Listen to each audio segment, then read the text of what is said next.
Hey everyone, आज हम discuss करें मॉक टेस्ट 2 के पार्ट 3 सॉल्यूशंस है ये। ठीक है, दो पार्ट में ऑलरेडी हम सॉल्यूशंस डिस्कस कर चुके हैं। नहीं देखे हैं तो चैनल पे वीडियोस हैं, जाके तुरंत देख लीजिए पहले उन सॉल्यूशंस को और फिर उसके बाद थर्ड पार्ट के सॉल्यूशंस। अच्छा, अगर किसी ने अभी तक मॉक टेस्ट 1 या टेस्ट 2 नहीं दी है तो चैनल और डिस्क्रिप्शन बॉक्स में पिन कमेंट दोनों में लिंक है, जाके तुरंत अभी दे दीजिए बिना सॉल्यूशंस देखे। चलिए अब हम डिस्कस करते हैं हमारे questions. Question number 16 actually 15 question हम ऑलरेडी डिस्कस कर चुके हैं। क्वेश्चन नंबर 16 था, इनमें से कौन सा number exact number of elements होंगे ऑर्डर 21 के किसी फाइनाइट ग्रुप। ठीक है, चार ऑप्शंस गिवन है और बोल रहा है कि 21 ऑर्डर के कितने एलिमेंट्स हो सकते हैं किसी फाइनाइट ग्रुप में, ये बताना है। तो यहाँ एक बहुत अच्छा सा रिजल्ट लग रहा है जो आपको पता होना चाहिए। वो रिजल्ट कहता है कि कोई भी फाइनाइट ग्रुप में किसी पर्टिकुलर ऑर्डर डी की जो नंबर ऑफ एलिमेंट्स होंगे वो 5d का मल्टीपल होगा, जहाँ 5 आपका यूलर्स फंक्शन होता है। ठीक है, ये फाइनाइट ग्रुप की प्रॉपर्टी होती है। अगर ग्रुप फाइनाइट नहीं है, यानी ग्रुप अगर इनफाइनाइट है, तो या तो जो नंबर ऑफ एलिमेंट्स है उस पर्टिकुलर ऑर्डर के वो 5d का मल्टीपल होगा या इनफाइनाइट नंबर होगा। दोनों में से कोई एक चीज़ हो सकती है, मगर फाइनाइट के केस में वो हमेशा मल्टीपल होगा। तो बस यहाँ 5 21 के निकालने, तो 21 का 5 निकाला, वो गया 21 को लिख सकते हैं 3 इंटू 7 प्राइम्स में, तो 21 इंटू 1 माइनस 1/3 इंटू 1 माइनस 1/7, तो आ गया 12। तो 5 21 हो गया 12।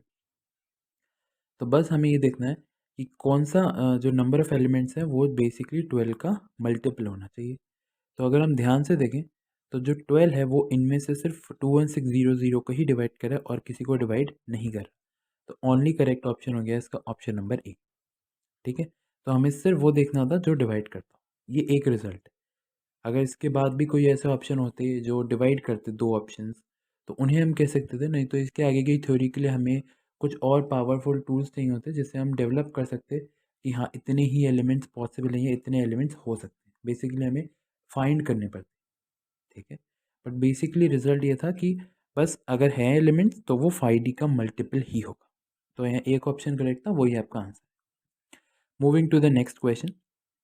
यहाँ आपको गिवन था ए और बी दो आइडियल हैं एक रिंग के आर के। तो इनमें से कौन से नंबर्स बेसिकली आइडियल हो सकते हैं इस ring R. Intersection of the ideals, product, जहाँ प्रोडक्ट डिफाइन है ए डॉट बी, ए से बी से, या सम ऑफ द आइडियल्स, या इनमें से कोई भी नहीं एक आइडियल होगा। ठीक है, तो अगर आपको रिजल्ट पता हो तो इंटरसेक्शन जो होता है और जो सम होता है वो हमेशा ही आइडियल होते हैं। आप चेक कर सकते हैं आइडियल की डेफिनेशन लगा के, टू आइडियल टेस्ट जिसे बोलते हैं। तो ऑप्शन ए और ऑप्शन सी दोनों ही उस ऑप्शन से करेक्ट हो जाते हैं, चेक कर सकते हैं आप, वेरीफाई योरसेल्फ। बल्कि जो प्रोडक्ट डिफाइन है यहाँ पे वो नहीं हो सकता, क्योंकि जो प्रोडक्ट हम डिफाइन करते हैं वो दूसरी तरीके से डिफाइन करते हैं, मगर यहाँ जो प्रोडक्ट डिफाइन है वो सिर्फ उसका प्रोडक्ट है, एलिमेंट का मल्टीपल, दैट्स इट।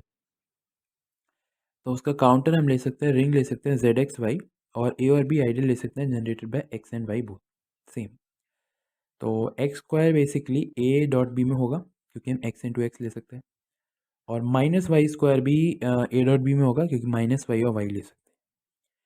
मगर अगर हम देखें X square minus of minus Y square यानी X square plus Y square, वो ए डॉट बी में नहीं होगा क्योंकि इसको हम product of the two elements नहीं लिख सकते ऑफ ए एंड बी। तो इसी वजह से वो ऑप्शन गलत होगा, थर्ड ऑप्शन। जो बेसिकली हम प्रोडक्ट यहाँ डिफाइन करते हैं, अगर अगर आइडियल बनाना होता है तो ए डॉट बी को हम डिफाइन करते हैं U A one dot B one, A two plus A two dot B two up to A N dot B, जहाँ ए आईज ए से होंगे, बी आईज बी से होंगे। इस तरह जब हम डिफाइन करते हैं आइडियल सेट को तो वो आइडियल बन जाता है।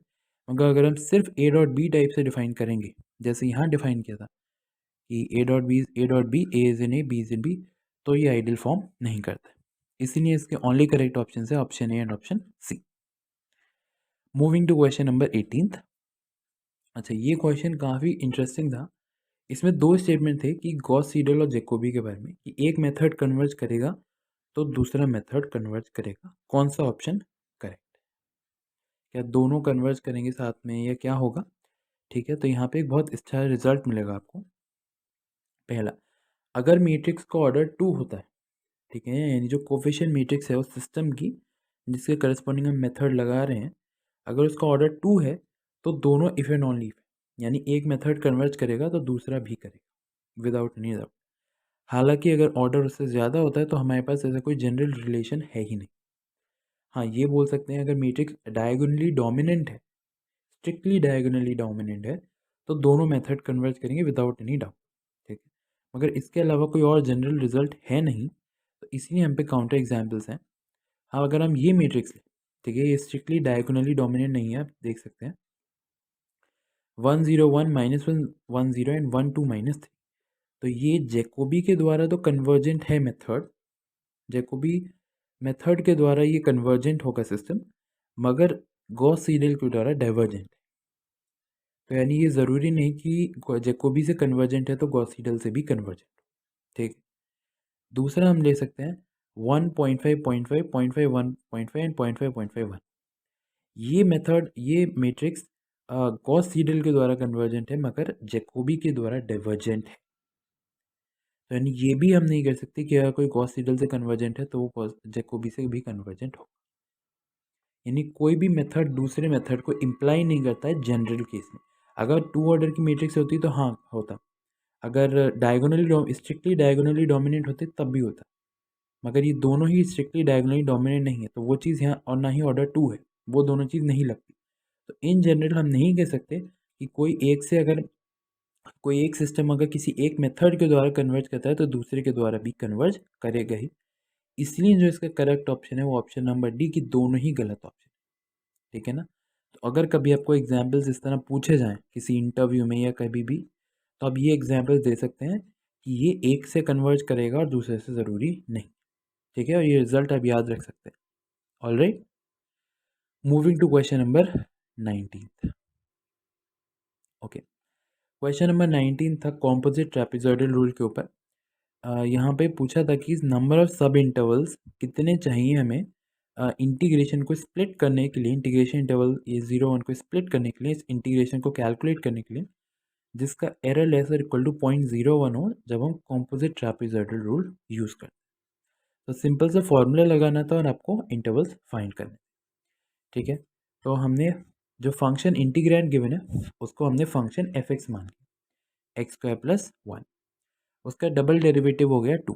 ठीक है, और एरर फॉर्मूला हम पे होता है कि mod of delta is lesser equal to maximum value of mod of F double dash X times b - a का क्यूब डिवाइडेड बाई 12n², जहाँ n होते हैं जितने सब इंटरवल्स में ब्रेक करना है हमें, a और b हमारे एंड पॉइंट्स हो गए इंटीग्रेशन, और फंक्शन तो वो इंटीग्रेंड हो ही गया।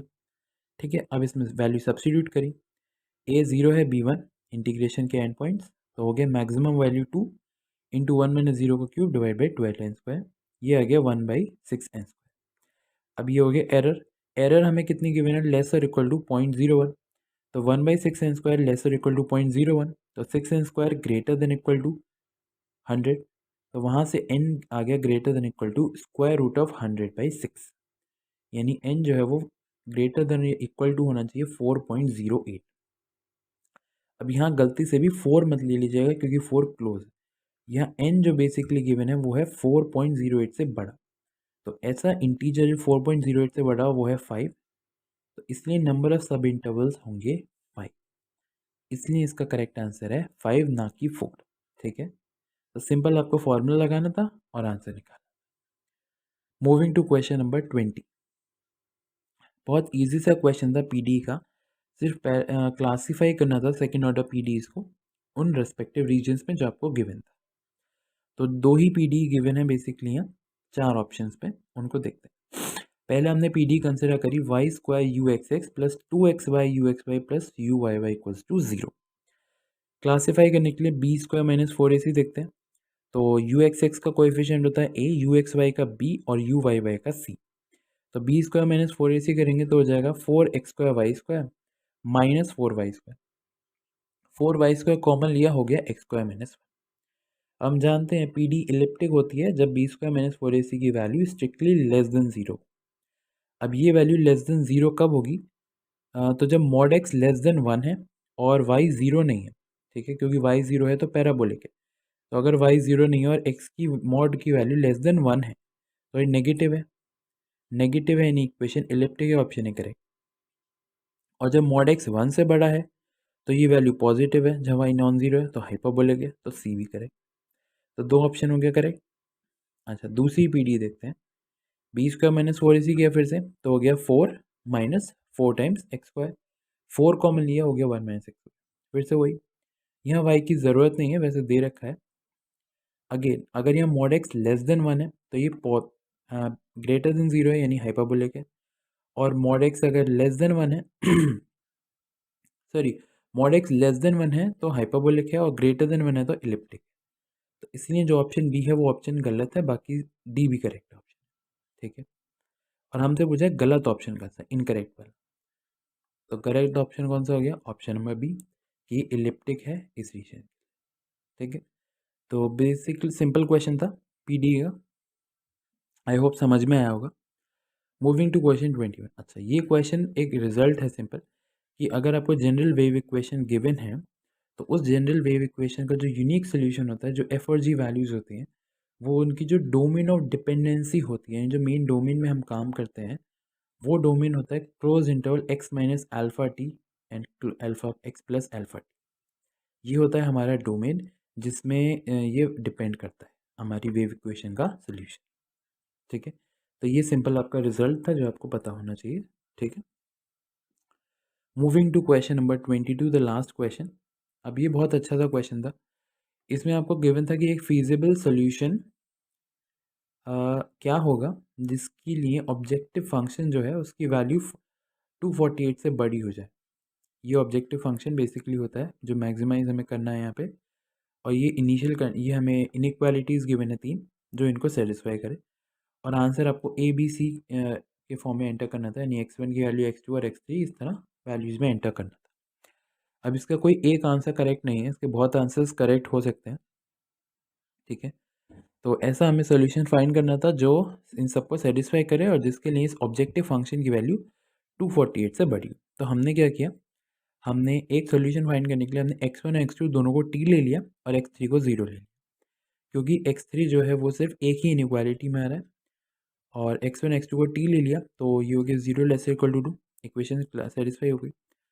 और x3 को t लिया तो t 0 या 0 से बड़ा चुनना है हमें।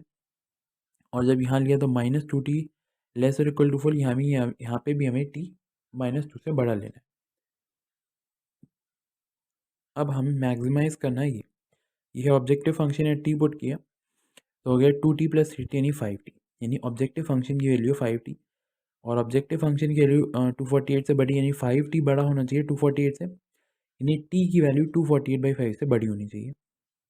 तो कोई भी वैल्यू देख लो, तो t होना चाहिए यानी 49.6 से बड़ा। तो हमने t को ले लेते हैं 50, t को 50 ले लिया तो 50,50,0 एक फिजिबल सोल्यूशन हो।